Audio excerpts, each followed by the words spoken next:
What's going on, everyone? Levi here with Foxbridge Slabs. Hope you guys are doing well. Today we're going to cut an absolute pile of black walnut ovals. We're going to start with this black walnut log right here. It's about 4 foot long, 8 to 10 inch diameter, somewhere in there, a little bit bigger on the crotch end. We're going to start out with the first cut using my Stihl MS 462 just to get the angle, the right angle. And then from there, we're going to use my Stihl MS 661, Granberg G777 small log mill, Granberg ripping chain, and we're going to start dicing up ovals. These things are perfect for centerpieces. They're going to be perfect for charcuterie boards. The list could go on and on. Rustic signs, taxidermy mounts. I really love cutting these ovals, and it's such a great way to use up your limbs. If you're a woodworker and you need to do something with your limbs and you want to make a lot more money than just cutting firewood, cut ovals. Let's get after it. I'm really excited to show you guys the final results. Let's do it.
All right, guys, we got a much better yield out of that log than I thought we would. I believe I have 8 ovals.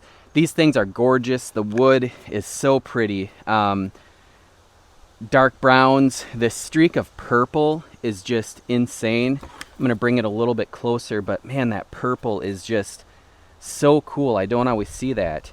Very little sapwood, a lot of heartwood. Hopefully you can see that streak of purple.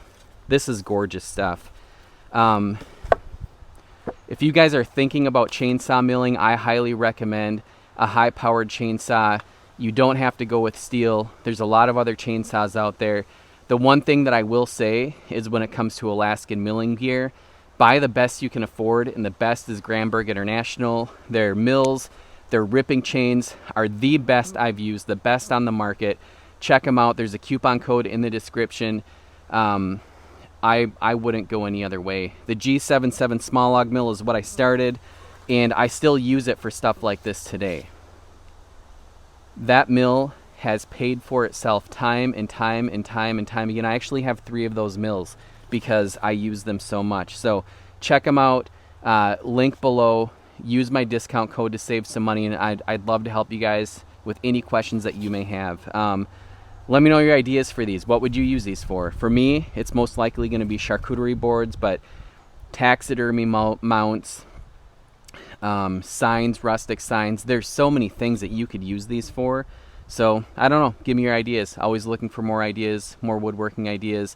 Love what you guys come up with. My brain can only take me so far, but when I see ideas that you guys come up with, it helps me be a lot more creative. Thank you guys so much for watching. Thanks for subscribing. I'll see you guys in the next video.